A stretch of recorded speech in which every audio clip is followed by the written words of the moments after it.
say like 6th grade, my friends started talking about college and where they want to go and what they want to study. And 6th grade was our first exposure to like accelerated math classes. So I kind of fell in with the rest of my friends thinking like, oh yes, I want to go to a top college and study computer science. Not really doing anything to combat the stereotypes. But that was the life that I had chose. And then flash forward to probably my junior year of high school. Right before my senior year of high school, I was applying to colleges, and I was still thinking computer science at this time, even though there was nothing in particular really driving me towards it. It was more just a culmination of everyone else that I know says that this is a good industry to go into. I know that I'm fairly good at math. I don't really enjoy English and history as much. Therefore, I must go into computer science. But my dad, who has, worked in jobs in various fields, all within like finance, within computer science, within all these different industries, he sat me down and he asked me like, what do you really enjoy? Like, what aspects of the computer classes you've taken so far do you like? And I told him I like problem solving and I like data, but I don't necessarily like building things or coding. I think like I'm fine at it, but it's not my passion. And so he helped steer me in a better direction and told me that perhaps data science is more up my alley. And, a big motivator for me wanting to do data science and statistics, which is the major I ended up being here at UC Santa Barbara, was fantasy football. I like everything about it, basically. And if you take fantasy football and you put it into a major, data science, data analytics, or statistics is a pretty good fit for that.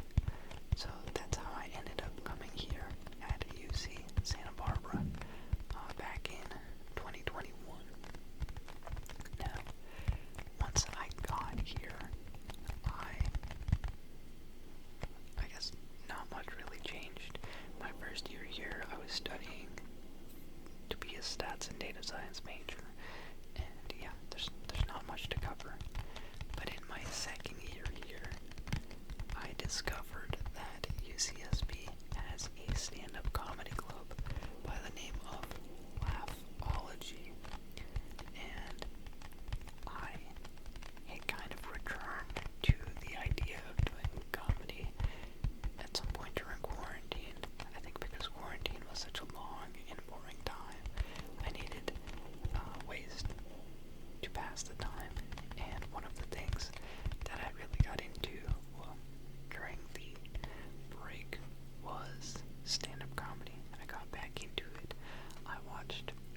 saw him, approached him.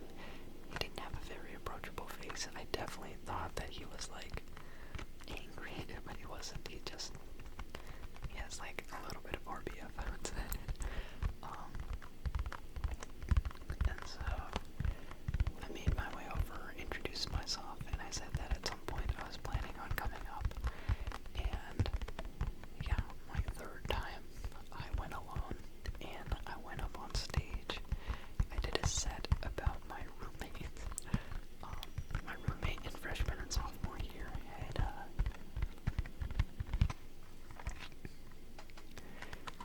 a very unique coming out experience, I would say. His journey with his sexuality was one for the ages. And I think that me bearing witness to it was awesome. My freshman year of college, I didn't really do anything. I was the mom friend of the group, and so I lived vicariously through my roommate quite a bit. And I thought that his story was fascinating. So without naming him, I did do a set about him, and it went a lot better than I expected. I thought that I was very nervous. I was visibly shaking before and after going up on stage, but I got a lot of positive feedback and people were very nice, so I ended up making it a weekly thing. And then I showed up to their more professional shows that they put on and to their meetings. Laughology, like 4 times a quarter, they will host these shows at one of the lecture halls in UCSB. So they pay professional comedians to come headline at the lecture hall. They put together a lineup for the night, and they basically produce this whole show for students and staff and locals. Everyone can come in and watch for free. And I thought that was really cool. Like, spreading the love of comedy at, even if it's a local level, it's a lecture hall that can seat up to 200 people. So I thought that the club was very cool, and I wanted to get more involved. That's why I started going to the meetings, and I was hoping that eventually I would be able to go up on one of these shows, because the way it worked was at every show you have the host who does a 10-minute set. You have then 2 student performers that will do 5-minute opening sets. Then you have a feature who will do 15 minutes. And finally you have the headliner that will do 45 minutes. And so I thought my goal was to get on a show. And yeah, I went to the open mics. I was doing like new material every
is in charge of using the funding.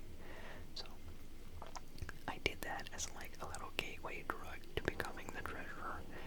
And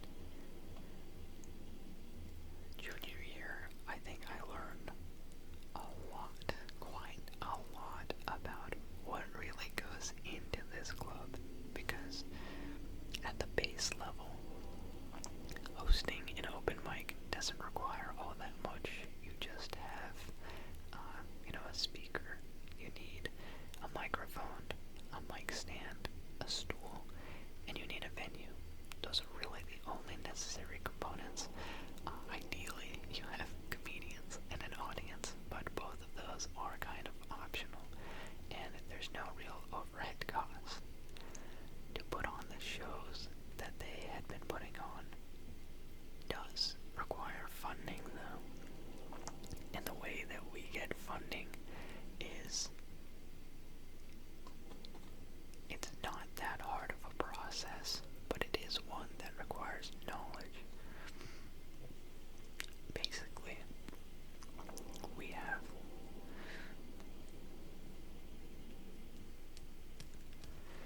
every student, every quarter that attends UCSB has a portion of their tuition that goes towards Associated Students. Associated Students is this governing body led by students that they're just like a student body, and they get to determine a lot of things about how funds get used. So, of that tuition, how do I refer to it? That portion of tuition that goes to them every year, they have authority to redistribute it back to the students as they see fit. And so what happens is, on Mondays, they will hold budget meetings. And so you, as a registered club, can propose a budget and submit it to them, and then attend this budget meeting and ask for X, Y, and Z amount of dollars to host this event or go on this trip or do this thing that matches the prerogative of your club. And so my job as treasurer was going to be to create the budget. Caroline, our president, she was in charge of contacting the comedians and booking the comedians. And I guess booking the venues. My job was to take into account the expenses of everything, budget them, figure out all the different resources on campus that we can request funding from and how much, roughly, then submit the budget to those different committees, attend the meetings to give the pitches, then figure out if everyone is going to fund us or not. If they're not funding us, find alternative sources of funding, and then do all the back-end paperwork. So the contracts and the W-9s, they got sent out by Caroline to the performers. Once the performance had happened, I was supposed to take those, take the requisition form, which is this form that you fill out to say, hey, our group was funded this amount of money by Associated Students, and we would like to access that funding. They don't just give it to you in a check. If you request, say, $5,000, they move it from their invisible bank account to your invisible Associated Students bank account. And this is an account that you have no visibility over, really. You can track the money yourself, but you actually have no way of checking how much money is in this account. So it's very important that you keep good documentation of how much you requested and how much you have spent and how much you have left. Because if you go over budget, then things become tricky. You cannot retroactively request funding. You have to go with a budget beforehand and present before any funds are spent. Once the actual budget has been approved, then you can spend the money in any way, and most likely you will get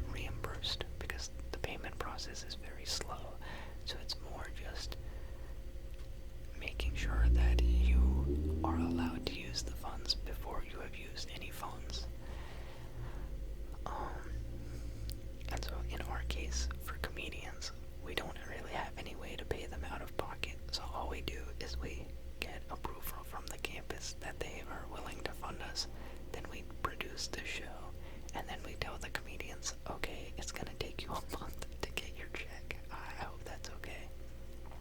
And most of the time, they're okay with that. As long as they get paid eventually, they're okay with it. So, yeah, that was my job. I was treasurer. I needed to make sure that once all of our shows were done, that I got all the paperwork collected, put together, submitted to the requisition team, the team that processes this paperwork to cut the checks, and then make sure the comedians are aware of their payments.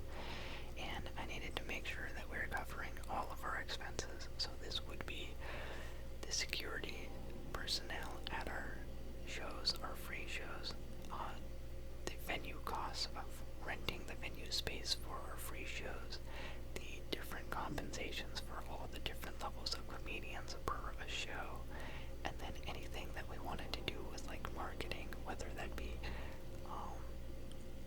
a Canva premium subscription, or if we wanted to do like something else, just random costs here and there.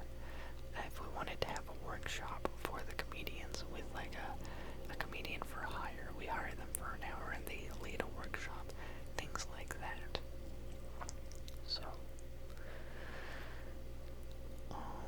I got somewhat thrown into the deep end with this kind of stuff, but I was able to pick it up decently quick. I'd say my first quarter as treasurer, we did have some people reject us, and it wasn't necessarily that we had issues with what we were trying to do. It was just, there's a learning curve with any job. As treasurer, I knew that there were certain benefits to certain organizations. There's one organization where instead of moving money from their invisible bank account to your invisible bank account, they actually do just cut you a check. And if they cut you a check and we put it in our club bank account, what that now means is we can sell a comedian. So if I can get $5,000 from a AS entity, Associated Students entity, that's a good $5,000, but it is going to take me 4 weeks to access any of that money. If I can utilize RHA to get that same $5,000, now I have it sitting in a bank account, and on the day of the show, immediately after the comedian goes up, I can sell them a quick $1,000. So I went in and tried to request, I think like $2,500 from RHA, Resident Housing Association, because they had the advantage in the payments. I didn't know that RHA is broke, or at least they like to pretend that they're broke, because we were rejected. And when I asked about why we were rejected, they said they just don't have the funding for it. They don't think that our events are going to support enough people to justify the cost. And I don't think I really realized the disparity between how much money Associated Students has and how much the other organizations have. Associated Students has a budget of like over $1 million to give out. So getting the big bucks from them does make sense. RHA, they have a lot of money, but they don't have the same budget nearly. So that was something I had to pick up. We had a couple other costs go over. I think there was like renting out one of the lecture halls ended up costing more than I was anticipating.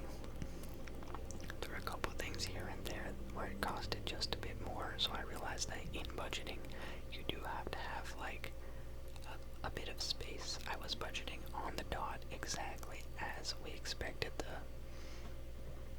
the amounts to be, and I realized I need to give us more wiggle room because we will inevitably need more money here and there. And I was after that initial learning curve, learning how to request money from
support our cause within the team themselves. And the board is made of like 10 to 15 people, so there's a good chance that our stuff passes. And so, yeah, by spring quarter, I became familiar with the faces on the board. I became familiar with the advisor for the board, and we did a pretty good job of handling our expenses. But we had one major incident, and so, as I explained earlier, there is this requisitions team. They are the ones, they're kind of like the other half of AS Finance and Business. So you have associated students, finance and business, who gets to figure out where the money is going. Like, they get to portion up the money and divide it and give it to these different student groups. Once the student groups want to access the money, they have to submit this requisition packet and turn it into the requisition team. The team then is in charge of making sure that they have money in their account, and then they deduct it and they cut the checks and they actually distribute the money, and then they give it back to the students. So what ended up happening is, as per the financial policy, you cannot get funding in any way other than a check. Really, checks are the only way you are allowed to get money. They don't do wire transfers, they don't do cash, they don't do all these other things, which makes sense. You know, check is kind of standard. I think a school paying its students with wire, in an ideal world, it would happen, but they don't have that. They only have checks. The issue was, we had a comedian who came to perform in February of that year, so that's winter quarter for us. And we booked this comedian through an agent. Now, comedians that are booked just directly will have comedians reach out to our Instagram page as a stand-up comedy club, and sometimes they demonstrate interest. Other times we go out and we try and pick someone, and if that happens, we might end up talking to an agent rather than a comedian. So we had an agent reach out to us and tell us that their comedian who performed in February had not been paid yet. And this was in the spring quarter, so I think they performed in mid-February. The paperwork, I think, had a slight delay, and it was turned in still in February, and we had hit probably late March, and there was no check to be found in the mail yet. So they asked us, like, hey, we didn't get the payment from the show. It has been a month. Do you think that you can do something else? Could you use a PayPal or a wire transfer? It's been a minute, and we would like to get this show paid for. And so this is where I have to step in as the hey, I hear you loud and clear. I'm very sorry that you guys did not get that payment. Unfortunately, we cannot offer a wire transfer or a PayPal. That's not how our funding works. But I can check in with our requisitions team and see what happened and see why you haven't gotten the payment, and figure out what the next steps can be. So I went in to requisitions and I asked about that specific check, because when you submit a requisition, they give you back an email saying, like, hey, this is your requisition number, this is the paperwork. You can ask us questions about it, or you can use this, hold on to this, and eventually we'll tell you when the check is ready. So I went to them and I asked, like, hey, we had this requisition submitted a little over a month ago. We had an address given with it. It was supposed to be mailed out to this location, and the performer is saying that, or the performer's agent is saying that the performer has not received the check. What can we do about it?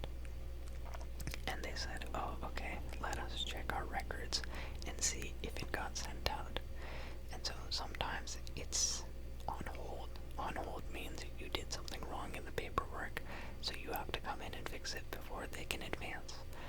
Sometimes it's just being processed. The process is fairly slow. You have to submit it, they have to do a bunch of approvals, then they have to actually cut it. It takes at least 3 weeks usually, and then it has to be mailed, and that in itself is going to take more time. So I had to figure out which step it failed at. So they went to go see what happened, and they told me that the check had been cut and the check had been mailed, and at this point it probably should have arrived. So the fact that it has not means that it is the postal service. It means that it got lost in the mail, which has happened in the past before. We one time had a comedian get a check 1 year late, just because the mail service lost it for the year. And the guy was very nice when he reached out about it, and we were like, oh yeah, we can get that fixed and sent out to you. And so if the US mail system fails us, what can we do as students that run this comedy club? So I asked the requisition team, okay, what can we do if it got lost? And they told me we can void that check and we can send another check in the mail, and this time hopefully it will arrive in a more timely fashion. And I said, great, that's what we'll do.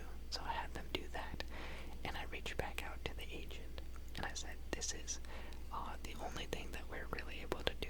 So I've gone ahead and have had the requisition team get that started for you, and hopefully within a week you should be able to get the payment, because the approval process is out of the way. This is the only big thing. That's the biggest step. The actual mailing process should only take a week. And she said, okay, sounds good. And that was it. I wish that was it, but that was it for a little bit. Then we officially, I think that was it. In theory, still the end of, maybe that was the end of winter quarter. At some point, we hit spring quarter. It is now May, and the agent reaches back out to us on our club email, and she is pissed. She reaches out and says, hey, it has been 3 months since the show date, and we don't have a check. This is getting a little crazy.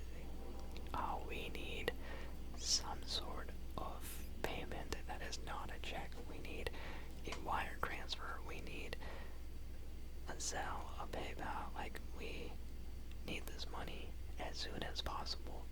Please figure it out. And so the president is the one who mans the email for the most part. So Caroline forwards it to me. I read that and think, that's not good, because we personally have no control over this, really. We have the funding, we secured the funding, we're doing the process to get the funding, but we can't actually do that. We don't have the infrastructure for a wire transfer. We can't do anything else to circumnavigate this. So Caroline is like, what should I do? And I was like, I don't know how to. So I tried to tell her about the financial policy. I tried to tell her, we are not in charge of choosing how the money gets cut and given out. We only use the process. We don't control the process. We just use the process and the systems in place. And she was not okay with that answer. So then Caroline made the executive decision to lead her to the next possible person. The agent's job is to be a Karen. That is their whole job. They're paid to get on that money. They need to make sure their clients are getting paid. Her client hadn't been paid. And so she demanded to speak to our manager, and because our club president really doesn't have anyone above her, we directed them to the requisitions team. We looped in requisitions. We kind of explained the situation of hey, we have this performer who performed a long time ago. They haven't gotten their payment. The check has gotten lost in the mail twice. This is a little bit frustrating. What do we do? And then the agent immediately doubled down and was like, "Oh, good on you for demanding some respect." I'm like, "Yeah, great job, Caroline, for putting your foot down." And then the requisition team stepped in on the email exchange and was like, "Hey, we're really sorry, but this is AS financial policy. We have rules of conduct that we have to follow, and we can't give you money in any other way. It is impossible. We can only give out checks." And so I read this and I was like, that's exactly what I told her. This is the same information in a new font. And then the agent went a little bit ballistic. She started getting nasty over the email, and she was like, "What? That is ridiculous. I do not accept this. I don't know how you can expect me to try and accept a payment via check when the last two have gotten lost."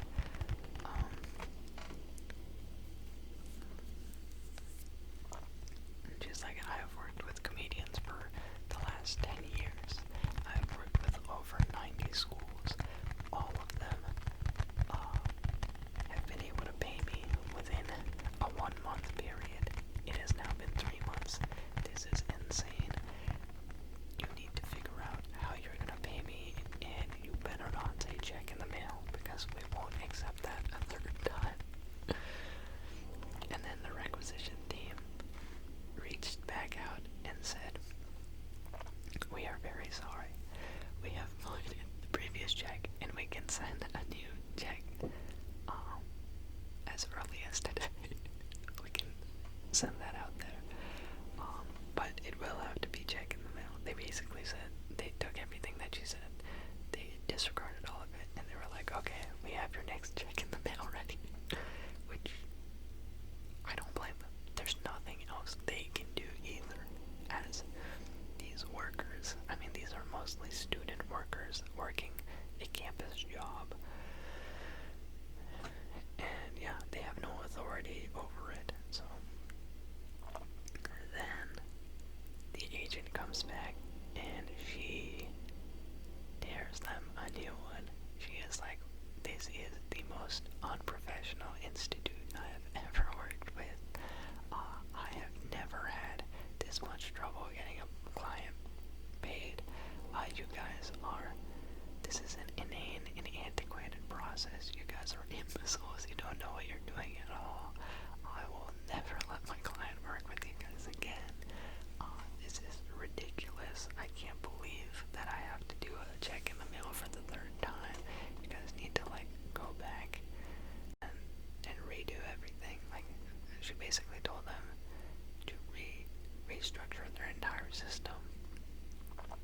And she was very rude and nasty throughout the entire email. And then I got a text from Caroline being like, "Uh-oh, it has escalated. It has escalated. She is pissed. She is being mean. And now I have to go play damage control, because Caroline, she interfaces more with the comedians. I do all of the interfacing with our school vendors and our school side of things, making sure that all of those relationships are good." And so I was panicking a little bit, because we need a good relationship with requisitions. If they don't like working with us, we are never getting a comedian paid remotely on time again. So I go in immediately after my class to the front desk of the requisitions office, and I'm just like, "Hey, I am here to apologize." And before I can even say what club, the person at the front desk is like, "Oh, you're from Laughology, aren't you?" I was like, "Yes." And then they were like, "Oh, okay, yeah."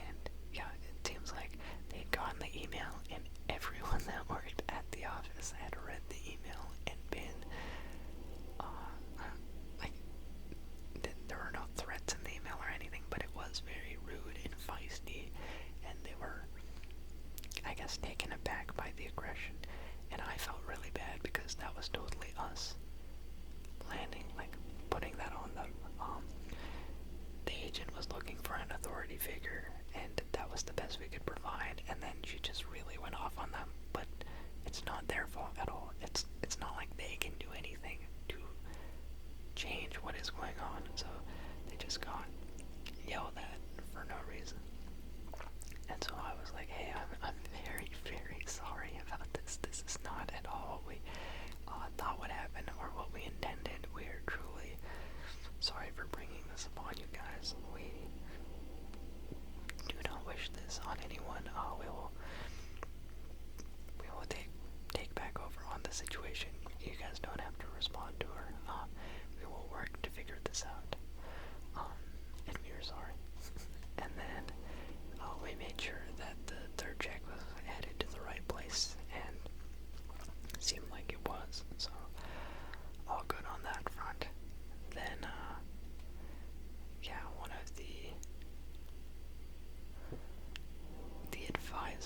one of the advisors was in at the meeting. Was in at the ASF&B meetings. Also works in the requisitions office, and he had known about the incident. So the following Monday, I went to the financial meeting, not to request funding, but to request advice. I had asked them, like, hey, we have this situation where someone is not getting paid, and they are blaming the school because it has to be via check, and they're blaming the school because the check keeps getting lost in the mail. Is there anything we can do so that we front more of the blame? Like, could it be possible that instead of paying the comedians, we pay ours? I mean, it sounds silly, but we pay ourselves and we transfer the funds to them, because at least that way we don't have to send them checks in the mail and the checks get lost. We can just pick up the checks, which is how it usually works. Usually if you're a student getting paid, you just pick up your check, you deposit it. We were asking, can we do that? But then we transfer, we have the check written out to our club bank account, and then from our club bank account, we send it to the comedians, because that would save everyone a little bit of a headache. It would put the blame more on us. And we wouldn't have to deal with checks getting lost in the mail, since this is a recurring theme. And we were told, no, that's not allowed. We can't do that either. And then I asked, okay, what about wire transfers? Are wire transfers gonna happen? And the advisor who sits in on the committee meetings said, he has been pushing for wire transfers for a long time, but the school is against it, and they don't have it now, but hopefully in the future they will be able to offer it, maybe next year. And he said, yeah, that's not an option for now. And then he recommended the best way that we can alter how we do things is, instead of having the requisitions team send out the checks, we can make them available for pickup. And then if we make it available for pickup, once the check is cut, someone from the club can go get it. They can personally dress it up in an envelope and send it to the comedian. Maybe use certified mailing or tracking, and that way, instead of requisitions being the one to send it out, the actual Laughology team can be the ones to send it out, and maybe they would have more visibility on the process. They would have more that they can communicate, because then you don't have to check in to ask if it has been mailed out or where it is. You would know. You would know if it's been lost in the mail because you are the ones who sent it. So I took that advice and I was like, thank you very much. We will be instituting that change immediately, effective today. That is how we will do things going forward. And so I thanked the advisor, and I apologized to the committee. As I don't know if you guys know about this incident, but we had an incident, and I am sorry. Now, flash forward to senior year. I am left in charge of the comedy club. Raul and Caroline graduate. I'm now a senior in college, and I'm the only one from the board last year. So I become president of Laughology, and at this point I have kind of taken a backseat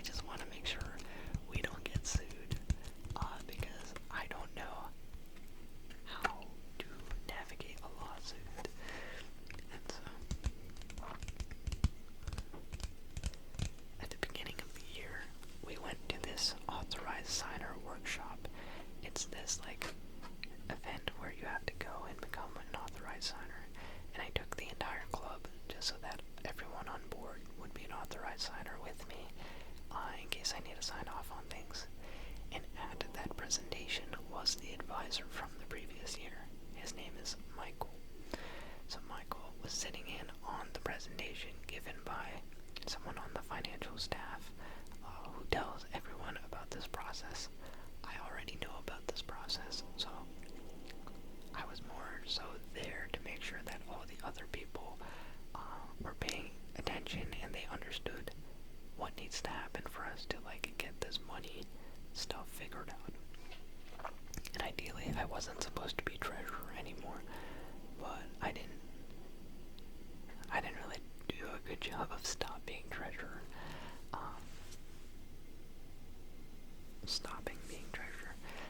I effectively inherited presidency, but I kept all the treasurer duties because I already knew how to do all of them, and I figured the learning curve is so important in that role that we are going to be much better off as a club if I just oversee it. And so, at the end of that authorized signer workshop, I saw Michael, and I wanted to ask him about if there were any developments about wire transfers, because he had mentioned it in that last meeting in the previous year. And so, when I went to go talk to him, he was like, "Oh, I recognize you." And I immediately took this to be a bad thing because of the incident that we had. But he said, "You guys are part of Laughology, and Laughology is one of the best clubs in utilizing our services as, AS funders and AS requisition. The AS requisitions team, you guys take the full opportunity. You would really leverage all of our services to the best way, and you guys operate in a professional manner." And I was like, "Okay, sure, I'll take it." I wasn't expecting that, but I'll take it. So I shook his hand, and he told me that they weren't able to get the wire transfers worked out quite yet, but it is something that he still has his eye on, so to reach out eventually about it. And I said, "Sounds great." And I told him my name. I already knew his name. And then I went to the next funding meeting, and there was a slight sense of familiarity now, because most of the board was new. That's how it works in college. If you're part of associated students, most likely you're going to graduate. There's going to be a lot of turnover in these positions. So the first funding meeting that I attended, there were two familiar faces. It was the advisor Michael, and it was this guy who was on the board last year. So I had full familiarity with the process, but these people on the board have never seen me. So it's me, Michael, and this other guy that all recognize each other, but these other people don't know me. And so fall quarter goes by, everything is fine, but we get to winter quarter, and things are a little bit more nuanced. We want to do a show at Campbell Hall, so we do all of our shows at Embarcadero Hall. It can fit up to 200 people. They go pretty smoothly. This has become a routine thing for us. We do all of our fall quarter shows, no problems whatsoever with any of the funding or anything. But the Campbell Hall show gives me stress and nightmares just because we're going to have to deal with an agent, and I know how painful dealing with agents can be. So one of the things that I instituted as club president was we don't work with agents anymore. All of our fall quarter shows, I booked only people who had reached out to us already on Instagram, because if it's a comedian and they're reaching out to us, they very clearly know what we do, know what we're about, and they must have faith that we're good for our money. So even if it's late, they're fine with it. So the one show the entire year that it's we're gonna have to deal with an agent is this bigger show at Campbell Hall. And I'm worried for all sorts of reasons. I'm worried about the money mostly because we're gonna have to the school. We're gonna probably have to fundraise. We're gonna have to sell tickets for the show, and all of this is gonna have to come together, and we're gonna have to pay this comedian on time, and it's just so much to juggle. I don't know how to do it, and to even get the comedian is gonna take so much money, but money that we don't have. We usually do $1,200 for a headliner. For a bigger show like this, ideally we do like 10,000, but of the 10,000, what if the school only wants to give us 6,000? Then we have to raise 4,000 on our own. Fundraising, you can probably get 500. That's still $3,500 you have to sell in tickets. The venue is 800 people. If you sell out an 800-person venue, you still have to charge quite a bit. I don't know. In the previous year, we didn't have a great job selling tickets. I think we sold them at $10 a person, but we only sold 200 seats in an 800-person room, which felt like a failure. So it's like, how do we price point the tickets so that we maximize the audience while maximizing the profits? It's really tough. And so I was like, man, I'm not looking forward to this. But I scheduled a meeting with Michael in advance to talk about our, I guess, just our road ahead. I wanted to know what is the most amount of money that we can request from their organization without causing a burden to them, and how I should diversify the money, and basically just advice on what I should do, because at this point there's still 3 months until the show, or at least 2.5 months, so I'm open to a bunch of ideas. So I scheduled that meeting with Michael, reached out to him via the school email. We had a Zoom meeting, and we talked about it for like a good half an hour to an hour, and what he told me was we actually don't need to worry about splitting up our costs so much, because I guess I was told AS they have a cap somewhere. We haven't hit the cap, but at some point, like, $5,000 is way more than we request from any other entity. We get like 2,000 from IVCRC, we get 500 from RHA, we get 1,000 from this other people, but we get 5,000 consistently from FNB. So, like, I don't want them to get upset at us and think that we're being greedy. I don't want to like push the limits too far. So I was asking him, like, what's the most we can get? Then I'll figure out how much we can fundraise. Then I'll figure out how much to sell tickets for. And can we get a check available for the day of the show? Because that is like a deal breaker if we cannot. And so he walked me through the process of like how checks get cut. He told me, like, this is point A, you turn it in. These are all the things that happen in the back. Here are the other thousands of checks that we deal with in a quarter. And this is the process. And then he also said, but if you turn everything in, all your paperwork in a month before the show date, and you specifically request that it needs to be ready by the day of the show, we can get it done. And I was like, really? Are you sure? That sounds like we are being a little bit of a pest if we, force our check through the process like that. And he was like, no, it's fine. We can do it. If you request it and you get it in a month before the show, we will make sure you get the check. And I was like, wow, that's really nice. I'm glad he told me that. And the other thing he told me was, if we go to AS with our entire budget of $12,000, we don't need to request $10,000 and try and raise other money here and there. We can just go with the full amount, and they have the money to use. He basically assured me, like, AS has a bunch of money that they are sitting on,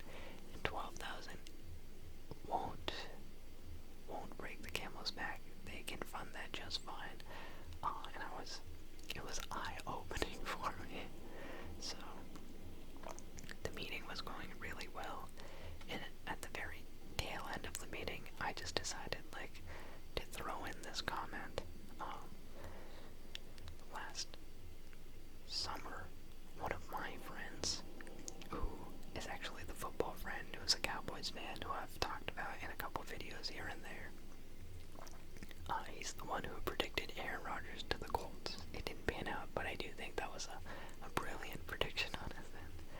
He graduated in 3 years from the university, and then he went back home, job hunted for a while, and then he was finalizing on 2 positions at the university. One was the job that he eventually ended up as the financial analyst for a department on campus, or the other job would have actually been working with the Associated Students team under Michael. He would have been a career staff financial analyst working under the supervision of Michael. And so at the very end of our meeting, I just sprinkled that in there. The fact that I knew one of the candidates who was running, and how I thought that the opportunity sounded really cool. So I said like, oh, I know that you guys have filled the position and you probably don't need anyone at that exact position anymore, but if anything like that happens to open up in the future, I do think it would be a cool opportunity, and yeah, I'm interested. And so I just like tagged that into our meeting. It was like the last 3 sentences before we departed. And then the very next week, Michael came back to me and said, you know, I was touched by the sentiment. You know, I found it very, I guess, flattering that you would want to work in this department, or I don't know, I think he said like he admired the initiative to ask about something like that. So he said, if you are interested, we can look into the possibility of maybe doing something to show you the ropes of the Associated Students Financial Operations team, and then perhaps there could be a pathway to post-grad education, if that's something you're willing to explore.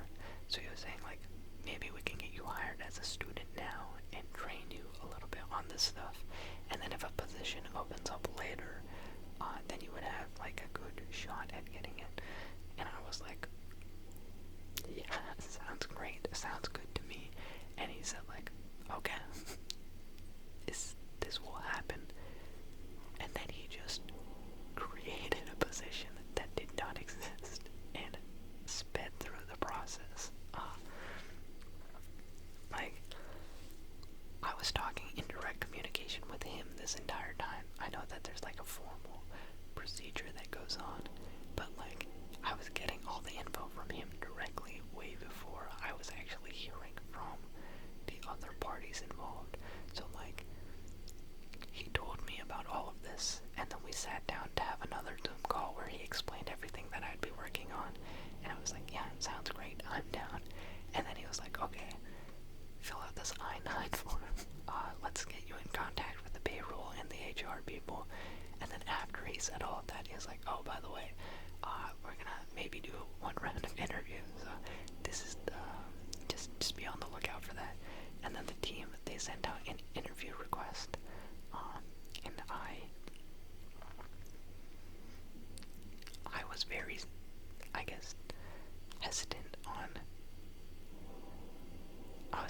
throughout the entire process about like counting my chickens before they hatch, just because I've had opportunities in the past where I thought it was definitely, like, I thought I had it in the bag and I didn't have it in the bag. So it was kind of just like, I don't want to tell anyone about this. I don't want to consider this guaranteed in any way. When I go in for my first day, that's when I know I have the job. And my girlfriend is yelling at me the entire time, being like, you signed an I-9, you did the I-9 verification. They only do that. They only do the background check if you already have the job. Like, you already have the job, bro. And I was like, nah, I don't believe you. And then, yeah, but I did my I-9 before I did my interview. I thought that the interview went alright. Michael asked how the interview went, and I was like, I think I did okay. I could work on these couple things. And then Mike was like, I talked to the team. They thought that your interview was great. And then they were like, here's your onboarding. Go to your first onboarding. And yeah, I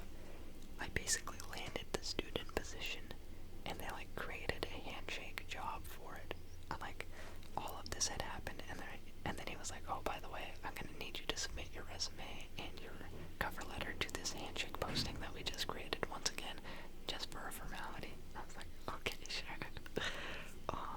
And then, yeah, one thing led to another, and finally, I got hired. In the span of 1 quarter, I went from talking about how to get funding for this show to like learning about this opportunity into finally getting a job. So now I am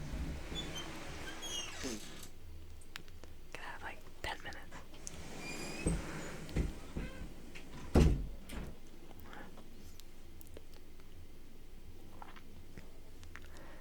So yeah,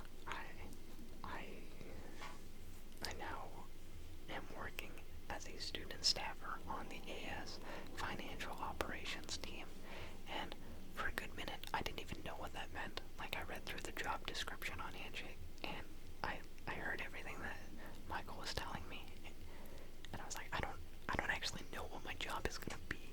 I don't know what my responsibilities are, or like what I'm signing up to do. It was all very like cryptic. I knew that I was behind the scenes, but I also didn't know how much of like the actual team knew. So even on my first couple days, like, I think all the other student staffers just thought I was like another student staff person coming in to process requisitions.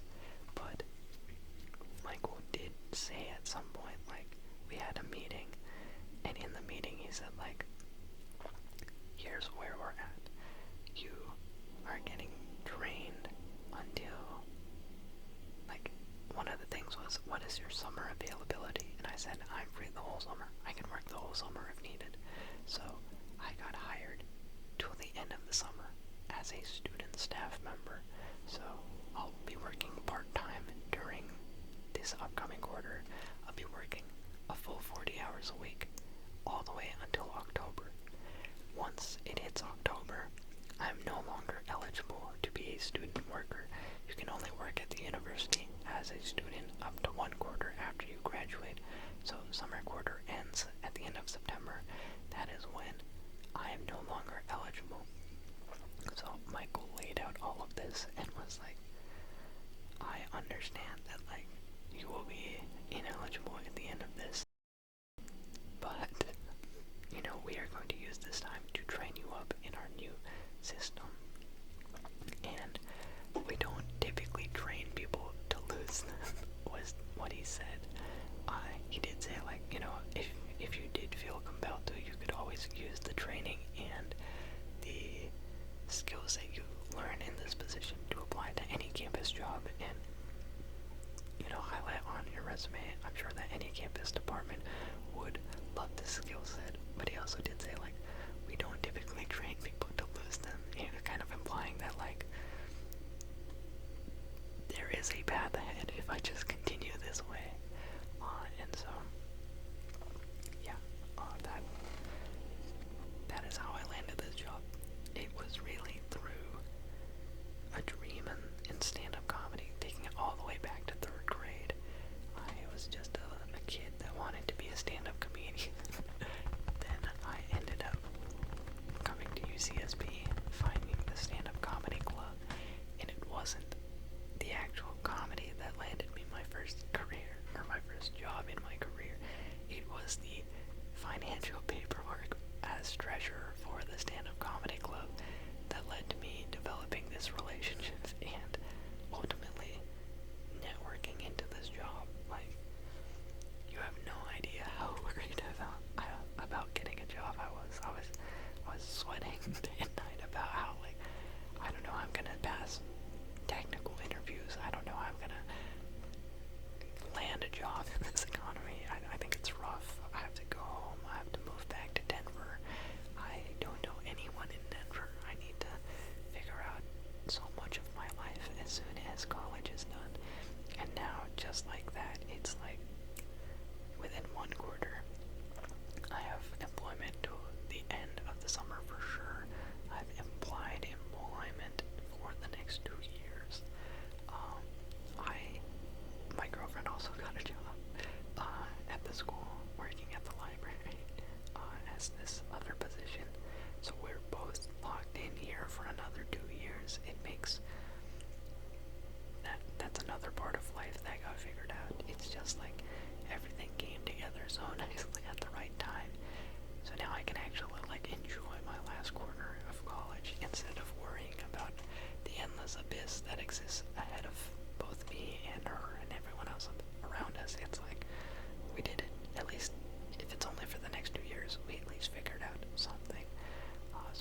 requisitions. Everything is completely on paper. You receive the requisition as the requisition team. You print out all the paperwork. You sign off on it. You put it into this log, and then it goes from like one box to another as it gets approved. Once it gets to the final box, it gets cut in a check, and then it gets, a copy of the check is stapled to it, and it gets filed away. It's all completely on paper, and it's very hard to keep track of things in this process, and Michael doesn't like it at all. So he has been pushing for a completely digitized process for a long time. He was pushing for a system that had wire-to-wire, but the school is against it because if they get a security data breach and then the student information gets out, then the university is in a lot of trouble. So that was vetoed, but they are implementing. They got the licensing, software. They purchased it, so they're gonna be switching to a completely digital process. And my job currently is to learn everything about the old way, the current way, about how they cut the checks, how they do the entire requisition process, so that I can help them implement all of that into their new digital system. And so that's what the summer is going to be. They're going to be switching from their old way on paper to the new way on using this MIP cloud software. And at the end of all of this, it should be ready for the next year, so that all of this operation can happen completely over the cloud. And Michael did say that there's going to be someone that needs to be in charge of overseeing this new software that they have. So it seems like that is what I am ultimately working towards. And yeah,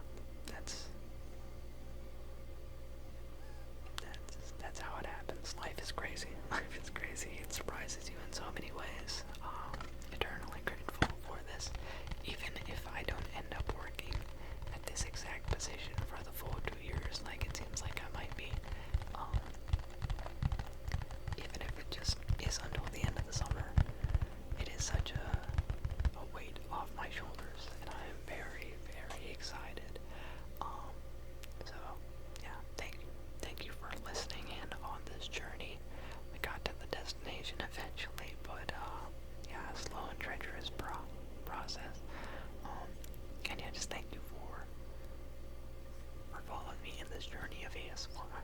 I do think that this has been a lot of fun. This is something that, when I had less interest in stand-up comedy, this is something that kind of piqued my interest more. At the beginning, when I was in stand-up, part of the stand-up club, like my first 2 quarters, I was really passionate about it. But then after the first summer, and really the first summer where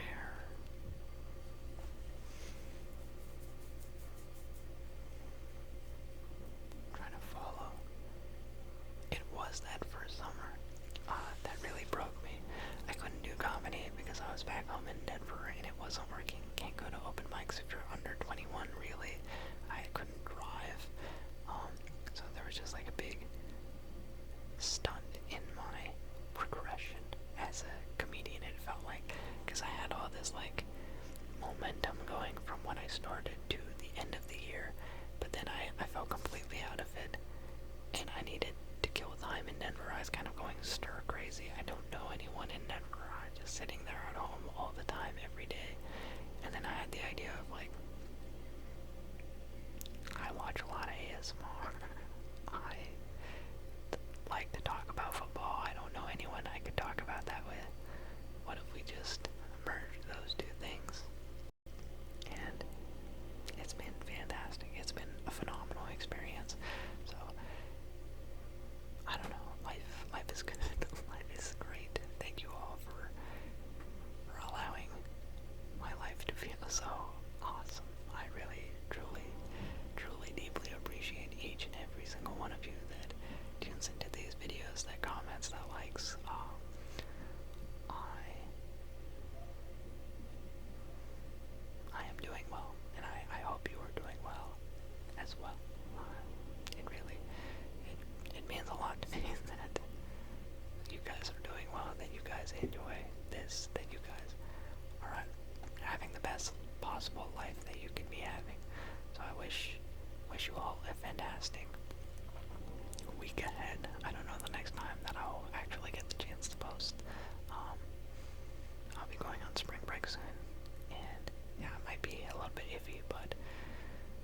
wanted to give you